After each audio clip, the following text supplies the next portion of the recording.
जय श्री सीताराम भक्तों, स्वागत है आपका हमारा YouTube चैनल ब्रह्मेश्वर महादेव ज्ञान दर्पण में। भक्तों, आज हम चर्चा करने वाले हैं जो कार्तिक मास के कृष्ण पक्ष में जो प्रदोष व्रत आता है, ये प्रदोष व्रत जो है कब रहने वाला है, इसका महात्म्य क्या रहेगा और इस जो है किस दिन को करना चाहिए, इसके बारे में जो है हम विस्तार से चर्चा करने वाले हैं। प्रदोष काल का जो है प्रदोष काल का समय क्या रहेगा, प्रदोष की जो पूजा का समय क्या रहेगा, वो भी हम सब चर्चा में बताएंगे। भक्तों, यदि आप हमारे चैनल पर नए हैं, अभी तक आपने हमारे चैनल को सब्सक्राइब नहीं किया, सब्सक्राइब कर लीजिएगा। वीडियो आपको अच्छी लगे तो लाइक कीजिए, ज्यादा से ज्यादा लोग पर शेयर कीजिएगा।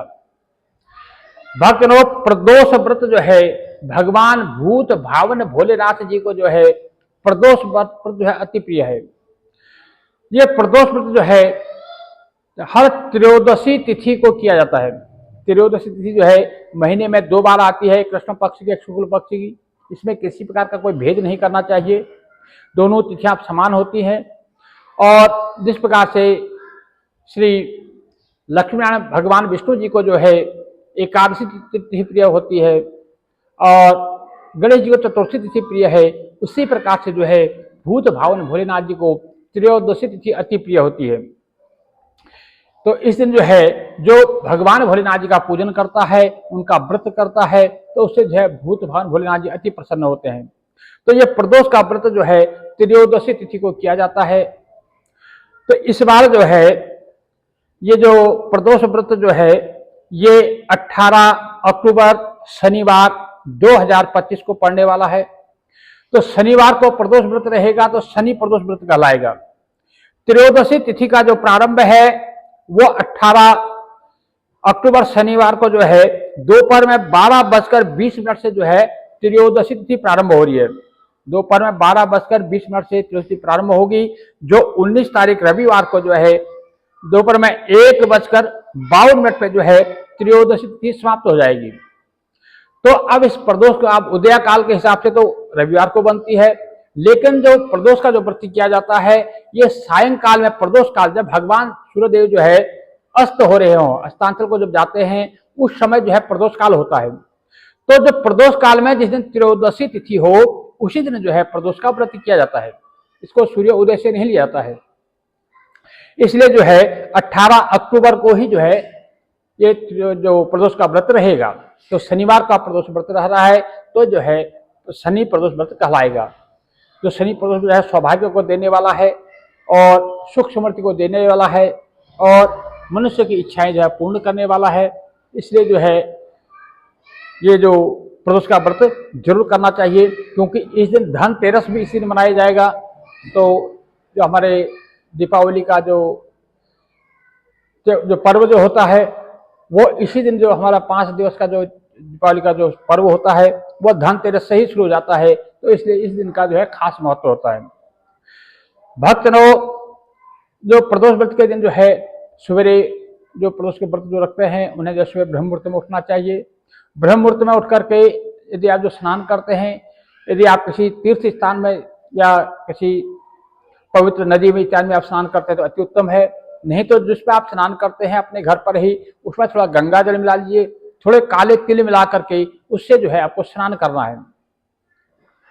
स्नान आदि से निवृत्त होकर के आपको सूर्यदेव को अर्घ्य देना है, सूर्यदेव को नमस्कार करना है, धरती को नमस्कार करना है, अपने घर में जो बड़े बुजुर्ग हैं उनको नमस्कार करना है। उसके पश्चात जहां आप पूजा करते हैं उस पूजा के स्थल पर जाकर के वहां पर एक चौकी बिछाएं। चौकी पर जो है भूत भावन भोलेनाथ जी का जो सपरिवार चित्र वहां पर विराजित करें, चाहे उनका मूर्ति हो, विग्रह हो या जो भी चित्र हो वहां पर विराजित करें। वहां पर एक घी का दीपक जलाएं और 1 मिनट के लिए बैठ करके मन ही मन जो है पहले अपने सदगुरुदेव जी का ध्यान करें। सदगुरुदेव से मन ही मन आज्ञा लें, गुरुदेव मैं आज प्रदोष का व्रत कर रहा हूं या कर रही हूं, आप अपना शुभ आशीर्वाद मुझे प्रदान करें। उसके पश्चात गुरुदेव जी की आज्ञा लेने के पश्चात जो है जिनकी प्रेरणा से आप व्रत को करते हैं उनका भी ध्यान कर लेना चाहिए। उसके पश्चात आपको एक संकल्प करना होता है। संकल्प में जो है अपना नाम, अपना गोत्र, स्थान, तिथि, वार इत्यादि उच्चारण करते हुए संकल्प को जो है भगवान श्री महादेव जी के चरणों में समर्पित करना है।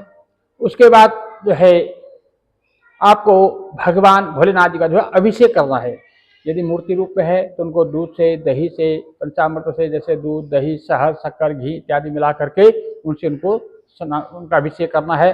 उसके पश्चात जो उनको शुद्धोदक स्नान का शुद्ध जल से स्नान कराना है।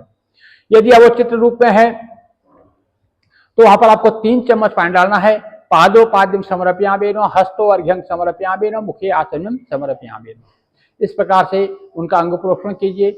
वस्त्र के रूप में यदि वस्त्र है, ठीक है, वस्त्र के रूप में आप कलावा प्रदान कर सकते हैं। उनको चंदन लगाएं, अक्षत चढ़ाएं, पुष्प चढ़ाएं, काले तिल चढ़ाएं, बिल्वपत्र चढ़ाएं, भांग, धतूरा, मंदार के पुष्प, कनेर के पुष्प इत्यादि इत्यादि जितने भी आप उनको जो है चढ़ा सकते हैं उनको चढ़ाएं। और यज्ञोपवीत जो है उनको अर्पण करें, जो है जनेऊ जो है उनको चढ़ाएं और उनको भोग लगाएं। भोग में जो भी आपके पास है, पंचमेवा, पंचमिठाई, शर्करा इत्यादि जो भी आपके पास उपलब्ध है उससे जो है उनको भोग अर्पण करें। और उसके पश्चात भोग लगाने के पश्चात जो है उनको कुछ फल चढ़ाएं, जैसे केले का फल हो या ऋतु फल हो, जो भी मौसमी फल है तो फल उनको अर्पण करें। कुछ दक्षिणा उनको दें। फिर 1 चम्मच पानी डाल करके वो जो है हस्त प्रक्षालन कराएं।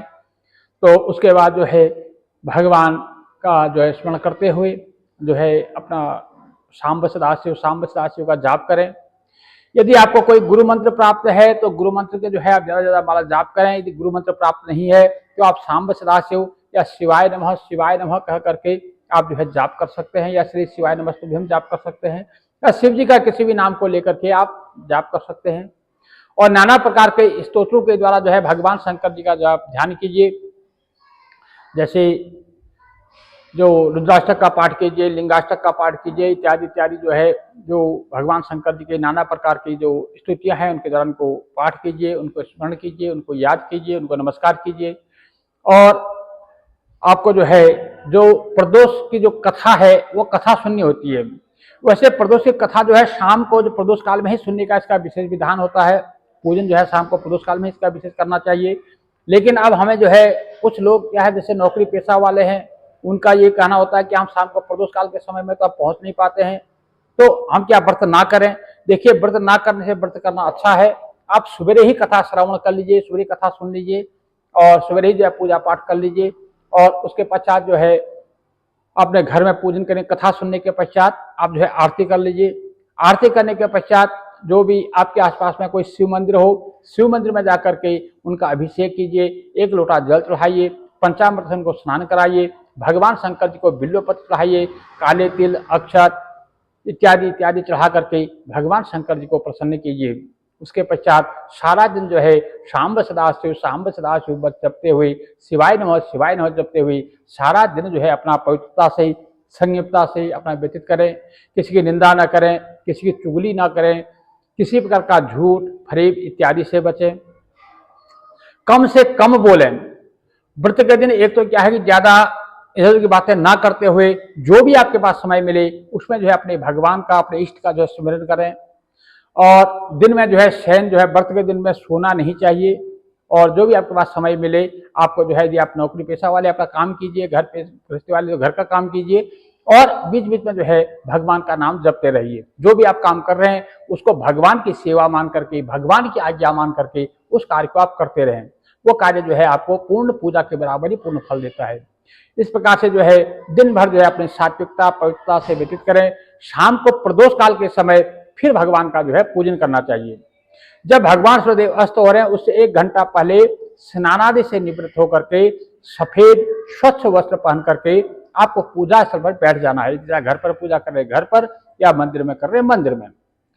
तो उसमें जो है पूजा के समय फिर उस समय जो है फिर उसी प्रकार से सवेरे आपने अभिषेक इत्यादि किया था, उसी प्रकार से भगवान का अभिषेक करना है। उनको पत्रम, पुष्पम, धूप, दीप, नैवेद्य इत्यादि पूर्ण रूप से उनको चढ़ाना है भक्तों। और यदि आपने ये कथा सवेरे नहीं सुनी है तो आपको शाम को कथा सुननी चाहिए। वैसे कथा सुनने का जो है प्रदोष काल में ही इसका विशेष पूजा का महत्व होता है। लेकिन अब क्या है कि जैसे कोई नौकरी पेशा वाले हैं तो प्रदोष काल में नहीं पहुंच पाते हैं, तो उनके लिए व्यवस्था है कि सवेरे कथा सुन सकते हैं, नहीं तो कथा जो है शाम को ही सुननी चाहिए। तो प्रदोष की पूजा करने के पश्चात उस समय जो है नाना प्रकार की स्तुतियों के द्वारा, नाना प्रकार के जो है स्तोत्रों के द्वारा भगवान शंकर जी का गुणगान करना चाहिए, उनका पूजन करना चाहिए, उनको भोग अर्पण करना चाहिए। भगवान को जो है खीर का भोग लगाना चाहिए और इस प्रकार से भगवान को खीर का भोग लगाना चाहिए और उसी से जो है फिर पारणा करना होता है।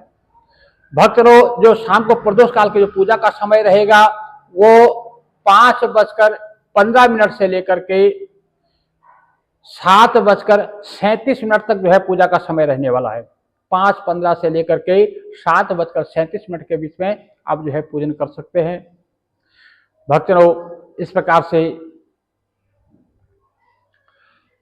जो भगवान जो प्रदोष का जो व्रत है वो जो है भगवान भोलेनाथ जी का जो है आप पूजन करेंगे और सारा जो जितनी देर तक आप वहाँ रुक सकते हैं मंदिर में या अपने घर स्थान में आप भगवान की नाना प्रकार के स्तुति कीर्तन का जप कीजिए, उनका पाठ कीजिए, भगवान का भजन कीजिए। तत्पश्चात जो है व्रत का पारणा करना चाहिए। पारणा करने से पहले जो है आपको भोजन जो है ब्राह्मण भोजन की व्यवस्था करनी होती है, क्योंकि कोई भी आप व्रत करते हैं बिना ब्राह्मण भोजन कराए उस व्रत का आपको पूर्ण फल नहीं मिलता है। तो इसके लिए ब्राह्मण भोजन के लिए, अब जैसे रात्रि में आपको ब्राह्मण भोजन की व्यवस्था नहीं बन पाती है तो ब्राह्मण भोजन के निमित्त जो है आपको सूखा अनाज जो है अन्न इत्यादि निकाल करके और कुछ उसमें द्रव्य रख करके एक आपको संकल्प कर लेना है और उसको रख देना है। अगले दिन प्रातः काल में जो है आप किसी देव मंदिर में या अपने कुलपुरोहित जी को या ब्राह्मण जी को तो देना होता है। इस प्रकार से जो है आपको उसका जो इसका पारणा करना होता है। भक्त लोग, इस प्रकार से जो है प्रदोष का व्रत है वो जो है आपको जो है भगवान भोलेनाथ जी का जो है पूर्ण आशीर्वाद आपको प्राप्त हो। और भक्त लोग, यदि आपको वीडियो अच्छी लगे तो इसको लाइक कीजिए, ज़्यादा से ज़्यादा को शेयर कीजिएगा। भक्त लोग, यदि अभी तक आपने हमारे चैनल को सब्सक्राइब नहीं किया तो सब्सक्राइब कर लीजिएगा। जय जय श्री सीताराम भक्तों।